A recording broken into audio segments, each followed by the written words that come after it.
जय जगन्नाथ, जय गुरुदेव, जय पंचशाखा। आपण शुणु मालिकार किसी अंश। मो भक्त मान को मो चक्र आढ़ुआल करी सुदर्शन चक्र आढ़ुआल करी मो भक्त मान को सुरक्षा मु देवी। आ बारण बेले कलिजुग शेष बेले मुझे बारण बेल को गुप्ते गुप्तर रखी सुरक्षा मुझे नहीं कहीं ना मो भक्त उपर दुख विपद जितेबाला पड़े ना सेतेबाला मोर वैकुंठ सिंहासन थरी उठे मो वैकुंठ सिंहासन रही पारे ना स्थिर ही सेतेबाला हे रामचंद्र मो वैकुंठ सिंहासन त्याग करी मो भक्त को सुरक्षा देवाई मु दौड़ी आसी। तेणु से बारण बेल को कलिजुग शेष बेले जो कलिर प्रभाव पड़ो जो प्राकृतिक विपर्य मान देखादेव से प्राकृतिक विपर्य मानक मो भक्त मान को मु गुप्तर रखी सुरक्षित करी गुप्ते रखी पद्मे भगत को बाछी केते भक्त मु रखी रे ना पद्मे भगत पद्म कहले केते सुधी जानी पद्म कहले केते ना एक रे 13टी शून आपण दे देबे एक रे 13टा शून दे देबे से संख्याटी जेतिकी हेबो जानबे ताकू पद्म ही कहंती। तेणु ये पद्मे भगत को मु बारण बेल को गुप्ते रखी किंतु 300 मोर नाम चिन्ह 64 रखी ये 300 भक्त माने मोर नाम को ठीक जानी कलिजुग क्यों नाम भजन कले जनान कले कीर्तन कले स्मरण कले ये भवार नवर तरी जा बुझे। तेणु से को मु बाछिकी रखी बाबूरे बारण बेल को आउ जिते बेले कलिजुग ये सबु मंत्र भितर श्रेष्ठ मंत्र मोर कौन जानी ठाकुर अभिराम परमंश कहलेनी लोकोइली एकाक्षर जे हो जानी लोकोइली एकाक्षर जे हो जानी अभिराम कहे से अभिराम कहे से बिहन होइब लोकोइली एकाक्षर जे हो जानी लोकोइली एकाक्षर जे हो जानी लो कोइली एकाक्षर जे हो जानी अभिराम कहे से तो बिहन होइब से ही बिहन हेब अर्थ कौटी बिहन हेब चाषीटी जिते चाष करे धान बुणु कि मुग बिणु कि बिरी बुणु कि कोलथ बिणु कि सोरिष बुणु बिले रे जो चाष करू से जहाँ अमल करदे सबू जाक कौन खर्च कर दी सबू जाक कौन खाई दिए ना आगे बिहन कि सारुटे लगे आलुटे लगे बिहन रखेनि कि ना बिहन रखा पुणी बुणिकी पुणी लगे चाष करके पुणी अमल कर धान हो बिहन रखे। तेणु से बिहन प्रभु रखिए ये एकाक्षर कलिजुगे मंत्र जानी एकाक्षर मंत्र ज्ञान जहाँ भितर थी से ही कूल को बिहन हम कूल कहले कौ कूल को सत्य जुग परिवर्तन है आगो गोटे जुग आसब अर्थ जी एकाक्षर मंत्र जानी धर्म धारणा थी से माने कूल को बिहन है। महापुरुष कहले क्यों क्यों माने एकाक्षर जे हो जानी ज्ञानी गोड़ी मंडली से अच्युतानंद पर चकड़ा मड़ान कहले कि अचिना व्याधि जे जगते घोटिब वैद बणा होइबे रोग न चिन्हिण बणा हेउथिबे अनेक प्राणी मरिबे अनेक प्राणी मरिबे हे सुजने अनेक प्राणी मरिबे अनेक प्राणी मरिबे हे सुजने अनेक प्राणी मरिबे। ये ज्ञानी गुणी मंडली शोधी जाने ये कथा उपरे आपण विश्वास करंतु बा न करंतु किंतु मालिका वचन न होइबा मालिकार लेखा अछि कोरोना भली आउरी केते केते अचिना रोग मध्य अचिना व्याधि मध्य ये संसार लोक मान को घटिबो मालिकार लेखा आइछि आउरी बड़ बड़ रोग सब हबो आउ रोग न चिन्ह बणा हेउथिबे अनेक प्राणी मरिजिबे अनेक प्राणी माने आउरी रोग व्याधि रे मरिबे ये मीन शनि जोग बेले आप देखिए बोलिए महापुरुष अच्युतानंद जी की जय। महापुरुष कहले बाबू रे ये अचिना व्याधि जो संसार को कोरोना ठार आउरी बड़ बड़ रोग सब अचिना व्याधि घटिब आ से कौन हम रक्षा पाइबे केमिति ना सेतिकी बेला को एकाक्षर सार गुरु आज्ञा अटे मोड़ा ଆଜ୍ଞା ଅଟେ ମୂଳ ନେମାଳ ଭଟକୁ ଲୟ ଲଗାଇଣ କହି ଅଚ୍ୟୁତି ମୋର କହି ଅଚ୍ୟୁତି ମୋର ରାମରେ ସେତିକି ବେଳକୁ ଅଚିହ୍ନା ବ୍ୟାଧି ଘଟିଯିବ, ଲୋକମାନେ ପୋକ ମାଛି ଭଳିଆ ମରିବେ।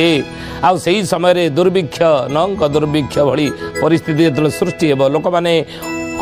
ହାର୍ନ କହିକି ଯେତେବେଳେ ରାସ୍ତାଘାଟରେ ପଡ଼ିକି ମରୁଥିବେ, ଖାଦ୍ୟ ସଙ୍କଟ ଦେଖାଦେବ, ଅନାହାର ପଡ଼ିବ, ସେହି ସମୟରେ ସେତିକି ବେଳକୁ ଏକାକ୍ଷର ସାର ଗୁରୁ ଆଜ୍ଞା ଅଟେ ମୂଳ। ଏ ପ୍ରାକୃତିକ ବିପର୍ଯ୍ୟୟରୁ, ଏ ଦୁର୍ଦିନରୁ ରକ୍ଷା ପାଇବା ପାଇଁ କ'ଣ ହେବ ନା, ଯେଉଁମାନେ ଏକାକ୍ଷର ମନ୍ତ୍ର ଅଟେ ସାର ଗୁରୁ ଆଜ୍ଞା ଅଟେ ମୂଳ। ଗୁରୁ ଶରଣରେ ଯିଏ ଥିବ, ଗୁରୁ ଅନୁଶାସନରେ ଯିଏ ଥିବ, ଗୁରୁଙ୍କର ନୀତି ନିୟମରେ ଯିଏ ଚଳୁଥିବ, ଦିନଚର୍ଯ୍ୟା କରୁଥିବ, ଅଚ୍ୟୁତାନନ୍ଦ କଲେ ବାବୁରେ ସେଇମାନେ ରକ୍ଷା ପାଇବେ। ଆଉ ବଟପୁଟ ସ୍ଥାନ ସେ ନେମାଳ ସ୍ଥାନ ଦିନ ଅଚ୍ୟୁତ କହି ଶୁଣ ବାବୁ ରାମ ଏ ଗୋପତ ତତ୍ଵ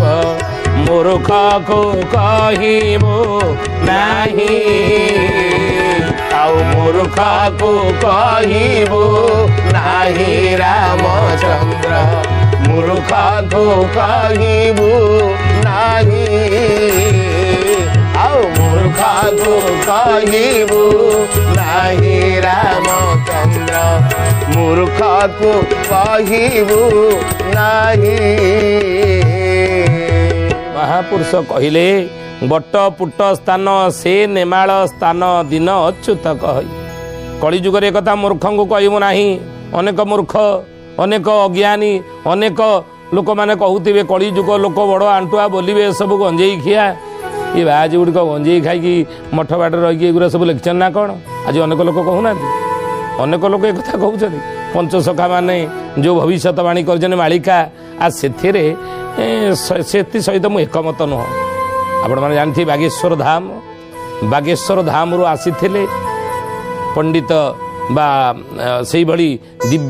ଦିବ୍ୟ ଦ୍ରଷ୍ଟା ଭାବରେ ଅନେକ ଗ୍ରହଣ କରନ୍ତି। ତାଙ୍କୁ ମଧ୍ୟ ସେ ଭବିଷ୍ୟତ ଆମର ଜାଣିପାରୁଥିଲେ, ଆଗତ ଭବିଷ୍ୟତ କଥା ସେ ଆସିଥିଲେ। ଅନେକଙ୍କର ଭବିଷ୍ୟତ ମଧ୍ୟ କହିଦେଉଥିଲେ, ଅତୀତ କହୁଥିଲେ, ଭବିଷ୍ୟତ କହୁଥିବେ କି ନାହିଁ ହୁଏତ ସେ କଥା କେତେ ସତ କେତେ ମିଛା ସେ ଅଲଗା କଥା, କିନ୍ତୁ ଅନେକଙ୍କର ଅତୀତ କଥା କହୁଥିଲେ। ହେ ଜ୍ଞାନୀ ଗୁଣୀ ମଣ୍ଡଳୀ କହୁଛନ୍ତି ମଧ୍ୟ। ସେ ଯେତେବେଳେ ଆସି ଗୋଟେ ଟିପ୍ପଣୀ ଦେଇଦେଲେ, କେଉଁଠି ଆମର ଜଗନ୍ନାଥ ଧାମ ବା ପଞ୍ଚସଖାମାନଙ୍କର ଭବିଷ୍ୟତବାଣୀ, ୟା ଉପରେ ମୁଁ ଏକମତ ନୁହଁ, ମୋ ଉପରେ ମୋର ସମ୍ମତି ନାହିଁ, କି ଆ ସହିତ ମୁଁ କ'ଣ ଆ ଉପରେ ମୁଁ ବିଶ୍ୱାସ କରେ ନାହିଁ, ବିଶ୍ୱାସ ଉପରେ କରେ ନାହିଁ, ଇ ମତ ଦେଇଦେଲେ। କି କଥା! ପଞ୍ଚସଖା ମାନେ ଯୋଗୀ ସାଧନା କରିଛନ୍ତି, ସେ ସାଧନା କରିକି ସିଦ୍ଧି ପ୍ରାପ୍ତ କରିଛନ୍ତି। ଶୂନ୍ୟବାମ୍ଫିରେ ପରୀକ୍ଷା ଦେଇଥିଲେ। ଗଜପତି ରାଜା ପ୍ରତାପରୁଦ୍ର ଥିଲେ, ଶ୍ରୀକ୍ଷେତ୍ର ଗଜପତି ରାଜା। ସେହି ସମୟରେ ପରୀକ୍ଷା ଦେଇଥିଲେ, ଶୂନ୍ୟବାମ୍ଫି ପରୀକ୍ଷା ନୁହେଁ। ପଣ୍ଡାମାନେ, ସେବାୟତମାନେ, ସେବକମାନେ, ପଣ୍ଡିତମାନେ ଯେତେବେଳେ ଗଜପତି ରାଜା ପ୍ରତାପରୁଦ୍ରଙ୍କ ନିକଟରେ ଗୁହାରି କଲେ, ଅଭିଯୋଗ କଲେ, ମଣିମା ଆପଣ ଯାହାକୁ ଶ୍ରୀକ୍ଷେତ୍ରରେ ସ୍ଥାନ ଦେଇଛନ୍ତି, ଏ ନୀଳାଚଳ କ୍ଷେତ୍ରରେ ସ୍ଥାନ ଦେଇଛନ୍ତି, ଜାଣିଛନ୍ତି ମହାପ୍ରଭୁଙ୍କ ବିଷୟରେ, ପ୍ରଭୁଙ୍କର ସ୍ୱରୂପ ବିଷୟରେ, ମଣିମାଙ୍କ ବିଷୟରେ ସେ କ'ଣ ତାଙ୍କର ଧାରଣା କ'ଣ ସେ କହୁଛନ୍ତି? ସେ କହୁଛନ୍ତି ଜଗନ୍ନାଥ ମହାପ୍ରଭୁ ହେଉଛନ୍ତି ଶୂନ୍ୟବାଦର ପ୍ରତୀକ, ରତ୍ନ ସିଂହାସନ ତାଙ୍କର ହେଉଛନ୍ତି ଶୂନ୍ୟ ବୋଲି ସେ କହୁଛନ୍ତି। ଆଉ ସେ ମଧ୍ୟ ଶୂନ୍ୟ ଭଜନ କରୁଛନ୍ତି। ମଣିମା ଆପଣ ଥରେ ଚିନ୍ତା କଲେ, ଯଦି ଶୂନ୍ୟ ବୋଲି ଆମେ ତାଙ୍କୁ କହିବା, ଶୂନ୍ୟ ବୋଲି ଲୋକମାନଙ୍କ ନିକଟରେ ପ୍ରଚାର କରିବା, ତାହେଲେ ସେ ହେଉଛନ୍ତି ଶୂନ୍ୟବାଦର ପ୍ରତୀକ। ଶୂନ୍ୟ ଶୂନ୍ୟ ମହାଶୂନ୍ୟ, ଶୂନ୍ୟ ମଧ୍ୟରେ ନିରଞ୍ଜନ, ନିରଞ୍ଜନ ମଧ୍ୟରେ ଜ୍ୟୋତି, ସଜ୍ୟୋତି ଭଗବାନ ଆୟ। ସେ ଶୂନ୍ୟ ପୁରୁଷକୁ ଯଦି ଭଗବାନ ବୋଲି ଭାବିବା, ତାହେଲେ ଏଠି କାହିଁକି ଯାତ୍ରୀ ଆସିବେ, ଏଠି କାହିଁକି ଭକ୍ତମାନେ ଆସିବେ ପ୍ରଣାମ କରିବାକୁ? ଗଜପତି ରାଜା କହିଲେ ହଁ ଠିକ୍ କଥା, ଡାକ ତାଙ୍କୁ। ଯେତେବେଳେ ଗୋସାଇ ମହାପୁରୁ ଆସିଲେ, କହିଲେ ହେ ଗୋସାଇ ମହାପୁରୁ, ଆପଣ କ'ଣ କହୁଛନ୍ତି? ମହାପ୍ରଭୁଙ୍କୁ ଶୂନ୍ୟବାଦର ପ୍ରତୀକ ରୂପରେ ଆପଣ କହୁଛନ୍ତି, ଶୂନ୍ୟ ପୁରୁଷ ବୋଲି କହୁଛନ୍ତି। ଯଦି ସେ ଶୂନ୍ୟ, ସିଂହାସନ ଶୂନ୍ୟ, ମନ୍ତ୍ର ଆପଣ ଶୂନ୍ୟ ଭଜନ ତାଙ୍କର କରୁଛନ୍ତି, ଆଚ୍ଛା ଆପଣ ଶୂନ୍ୟରେ ରହି କରିପାରିବେ ସେ ଭଜନ? ମହାପୁରୁଷ ଅଚ୍ୟୁତାନନ୍ଦ ହି ଜ୍ଞାନୀ ଗୁଣୀ ମଣ୍ଡଳୀ କହିଲେ, କେମିତି ମୁଁ ଶୂନ୍ୟରେ ରହି ପରୀକ୍ଷା ଦେବି, କୁହନ୍ତୁ ଶୂନ୍ୟ ଭଜନ କରିବି? ପଣ୍ଡିତମାନେ କହିଲେ ଗୋଟେ ବାମ୍ଫି ହେବ, ଶୂନ୍ୟର ବାମ୍ଫି। ଆପଣ ସେ ବାମ୍ଫି ଉପରେ ଶୂନ୍ୟରେ ରହି श्री महाप्रभुंकर शून्य भजन करिवे ज्ञानी गुणी मंडली। अच्युतानंद महापुरुष स्वयं जगतर नाथ जगन्नाथ महाप्रभु जगन्नाथ प्रभुंकर पाद पद्म सेवी मु दिन अच्युत दास बोलाउछि कवि कही मु जगन्नाथ महाप्रभुंकर पाद पद्म सेवी मु निजको कवि बोली बोलाउछि कि मोर एथरे कौन अस्तित्व ना बुझे तेणु बसी परीक्षा देवी मु नुह परीक्षा देवे कि स्वयं महाप्रभु से परीक्षा देवे से शून्यवादर प्रतीक कि नुहंती तांकर भजन शून्य कि नुह से महाप्रभु मणिमा परीक्षा देवे बसी पढ़िले निराकार ब्रह्म ध्यान भणे दिन अच्युत जोग बले प्राप्त हुई गुरु गुपत तत्व जोग मार्ग हे ज्ञानी गुणी मंडली जो शून्य को उठी गले शून्य उठी शून्य बांफी परीक्षा देले लिखिले मालिकार नाम शून्य संहिता बुझे एते बड़ जोगी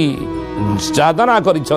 साधना करी जोगी होती एमती आसन उपर बसी जोगी ही नाहंती तेणु से जोगी से दिव्य द्रष्टा स्वयं भगवान कर जी अंशी अंगी जगन्नाथ महाप्रभुंकर जी अंगी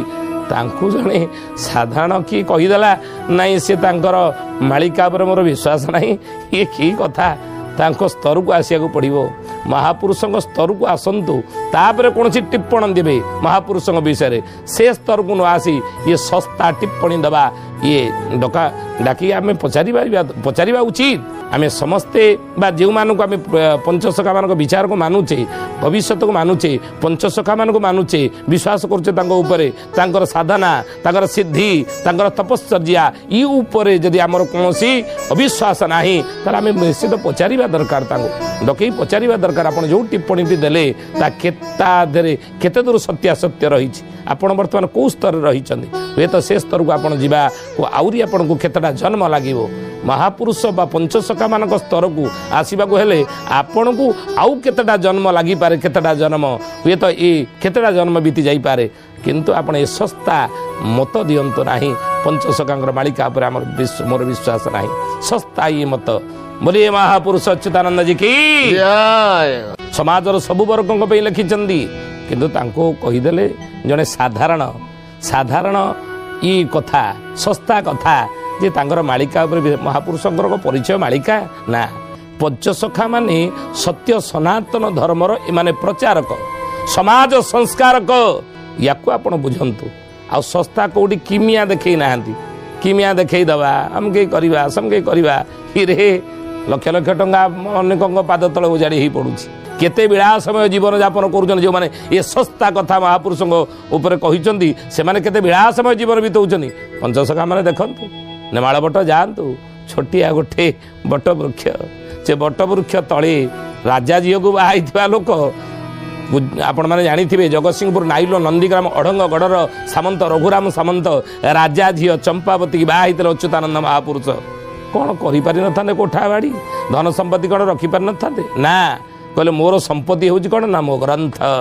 मोर कोठधन कौटा मुकुला हेब मालिका कोठधन सुना रूपा हीरा लीला मोती माणिक्य नुह ई सबूर से केबे हेले पछरे पड़ी नथिले नहीं कोठा गाड़ी करी नाहंती कि आज कोठा गाड़ी